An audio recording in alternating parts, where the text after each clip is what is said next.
उम्मीद करता हूँ घर पे सब सेफ होंगे, सुरक्षित होंगे। आइए आज हम स्टार्ट करते हैं बेटा अपना नेक्स्ट वीडियो। प्रीवियस वीडियो में हमने टॉपिक स्टार्ट किया था बेटा फंड फ्लो स्टेटमेंट, और फंड फ्लो स्टेटमेंट में अब तक मैं आपको 2 स्टेप बेटा बता चुका हूँ। अब आज हम अपना तीसरा स्टेप स्टार्ट कर रहे हैं। जिन बच्चों ने पुराने वीडियोस नहीं देखे बेटा पहले पुराने वीडियोस को देखना और उसके बाद आप इस वीडियो की तरफ आगे बढ़ना। तो आइए स्टार्ट करते हैं आज का वीडियो, जिसका नाम है बेटा फंड फ्लो स्टेटमेंट का थर्ड पार्ट, तीसरा पार्ट और सबसे मेजर पार्ट, जिसका नाम है बेटा adjusted profit and loss account. चलिए आइए स्टार्ट करते हैं। Adjusted profit and loss account. अब ढंग से समझना, इंपॉर्टेंट पार्ट है। Adjusted profit and loss account. चलिए बेटा सभी लोग, आप सब बच्चे 11th क्लास अकाउंट्स में, और इनफैक्ट अभी यदि आप बीबीए कर रहे हैं तो बीबीए फर्स्ट ईयर या कोई भी आप क्लास ले रहे हैं तो आपने कहीं ना कहीं बेटा 11th 12th में एक टॉपिक पढ़ा था जिसका नाम था बेटा फाइनल अकाउंट्स। और यदि हम बात करें फाइनल अकाउंट्स की तो उसमें आपने एक अकाउंट बनाया था बेटा trading account, profit and loss account और बैलेंस शीट की शायद बनाई थी। वो अकाउंट नहीं होता, स्टेटमेंट होता। तो बेटा वहां जो आपने 11th क्लास में प्रॉफिट एंड लॉस अकाउंट बनाया था उसका नाम केवल प्रॉफिट एंड लॉस अकाउंट था, लेकिन अब नाम के आगे एक वर्ड लग गया एडजस्टेड। अब एक सिंपल सा क्वेश्चन क्रिएट होता है कि पी&एल अकाउंट और सर एडजस्टेड पी&एल अकाउंट में डिफरेंस क्या होता है। तो ये बात तो कंफर्म है, यदि नॉर्मल पी&एल ही होता तो उसके नाम के आगे बेटा एडजस्टेड वर्ड नहीं लगता, हम simple profit and loss account he use करते।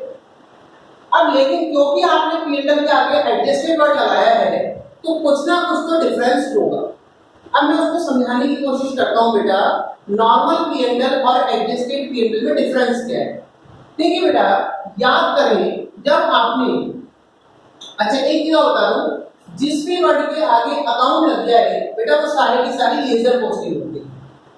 और अकाउंट हमेशा जब भी हम प्रिपेयर करते हैं तो 2 साइड्स होती है, डेबिट साइड और क्रेडिट साइड। बचपन से आपको पढ़ते हुए आ रहे हैं पी&एल के डेबिट साइड में हमेशा आते हैं all the expenses and losses, और क्रेडिट में आती है बेटा all the income and gains. All the expenditure and losses, और क्रेडिट में आते हैं all the income and gains. Debit में आएंगे आपके सारे के सारे एक्सपेंसेस, क्रेडिट में आएंगे आपकी सारी की सारी इनकम्स। बचपन में भी आपने पी&एल में यही किया था 11th क्लास अकाउंट्स में, आज भी यही कर रहे हैं। फिर सर नॉर्मल पी&एल और एडजस्टेड पी&एल में फर्क क्या है, डिफरेंस क्या है? तो सुनिए बेटा, देखिए एडजस्टमेंट का मतलब क्या होता है। इस वर्ड के आगे लग गया एडजस्टेड, यानी पी&एल अकाउंट को हमें एडजस्ट करना है। एडजस्ट का मतलब होता है बेटा हमसे कुछ ना कुछ मिस्टेक हुई, हमसे कुछ ना कुछ गड़बड़ी हुई। जैसे जब आपने 11th क्लास में अकाउंट्स में टॉपिक और पढ़ा हुआ रेक्टिफिकेशन ऑफ एरर। क्लास 12 में तो पार्टनरशिप में आपने पढ़े होंगे पास्ट एडजस्टमेंट, वर्ड आ गया एडजस्टमेंट। तो सेम यहाँ पे बेटा पी&एल के आगे वर्ड लग रहा है adjusted profit and loss account. तो कभी कंफ्यूज मत होना, आपसे कोई भी पूछे पी&एल और एडजस्टेड पी&एल में क्या फर्क है तो आपको कह देना एडजस्टेड पी&एल का मतलब होता है rectification of P&L. P&L account का इम्प्रूवाइज वर्जन, पी&एल का सुधरा हुआ रूप। अब सर ये रेक्टिफिकेशन ऑफ पी&एल का मतलब क्या है, इसको थोड़ा सा डिटेल समझो। देखिए जब आपने 11th क्लास में फाइनल अकाउंट्स बनाए थे तो आपके सर या मैम जिन्होंने भी आपको पढ़ाया होगा तो उन्होंने ऐसे पढ़ाया होगा कि जब हम ट्रेडिंग अकाउंट बनाते थे बेटा तो उसमें आते थे सारे के सारे डायरेक्ट एक्सपेंस। कौन से एक्सपेंस आते थे बेटा? डायरेक्ट। डायरेक्ट एक्सपेंसेस क्या होते हैं? जो होते हैं रिलेटेड टू मैन्युफैक्चरिंग। किससे रिलेटेड होते हैं बेटा? मैन्युफैक्चरिंग, प्रोडक्ट को बनाने से रिलेटेड होते हैं। और मैन्युफैक्चरिंग हमेशा कहाँ होती है बेटा? ऑलवेज होती है फैक्ट्री में। यानी कुल मिला के हम थोड़ा सा डिस्कशन करें 11th क्लास का, तो ट्रेडिंग अकाउंट में आप दिखाते थे डायरेक्ट एक्सपेंस। डायरेक्ट एक्सपेंस का जो रिलेशन होता था वो रिलेशन होता था मैन्युफैक्चरिंग से, और किसी भी प्रोडक्ट की मैन्युफैक्चरिंग कहाँ पे होती थी बेटा? फैक्ट्री में। यानी कुल मिला के फैक्ट्री से रिलेटेड खर्चों को आप लेके जाते थे ट्रेडिंग अकाउंट। या तो आप उनको डायरेक्ट एक्सपेंस भी बोल सकते हैं, या हम उनको अदर वर्ड्स में क्या बोलते थे बेटा?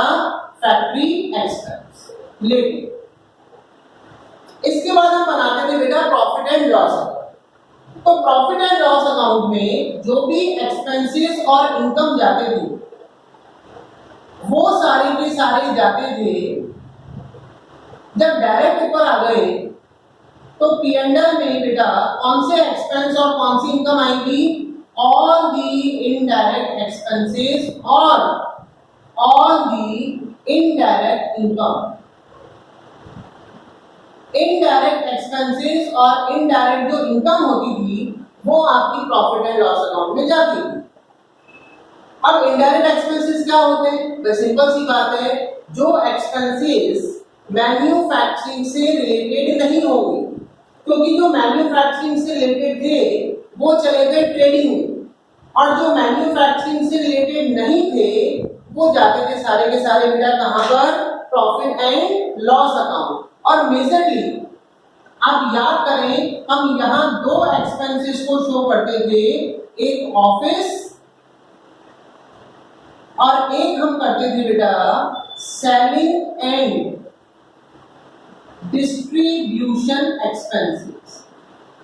किसी भी ऑर्गेनाइजेशन में मेनली तीन ही एक्सपेंसेस होते हैं। एक होता है मैन्युफैक्चरिंग, एक होता है ऑफिस, एक होता है सेलिंग और डिस्ट्रीब्यूशन। तो मैन्युफैक्चरिंग वाला जो पार्ट था वो आप ट्रेडिंग अकाउंट में ले गए थे। ऑफिस और जो सेलिंग और डिस्ट्रीब्यूशन वाला पार्ट था ये आप ले गए थे बेटा P&L अकाउंट में। लेकिन आप याद करें, आपने P&L अकाउंट में बेटा एक छोटी सी मिस्टेक और कर दी। हमने क्या किया था, जब P&L अकाउंट बनाया था तो डेबिट में एक्सपेंस आते हैं, बिल्कुल। अब ये जो एक्सपेंसेस है ऑफिस के खर्चे और सेलिंग और डिस्ट्रीब्यूशन एक्सपेंस, ये बिजनेस के खर्चे होते हैं। इनको कौन सा एक्सपेंस बोलते हैं बेटा? Trade expense. ट्रेड मतलब बिजनेस, आपके बिजनेस से रिलेटेड करते हैं। या तो ट्रेड बोल दो या ऑपरेटिंग एक्सपेंस बोल दो। ट्रेड एक्सपेंस या operating expenses are those expenses which are related to the operation of a business. ऐसा कोई भी खर्चा, ऐसी कोई भी इनकम जिसका तुम्हारे बिजनेस के ऑपरेशन से रिलेशन होगा, उसको हम बोलते हैं बेटा कौन सा एक्सपेंस? ऑपरेटिंग एक्सपेंस या ऑपरेटिंग इनकम। लेकिन आपने बेटा इन एक्सपेंसेस के साथ एक छोटी सी मिस्टेक और की थी।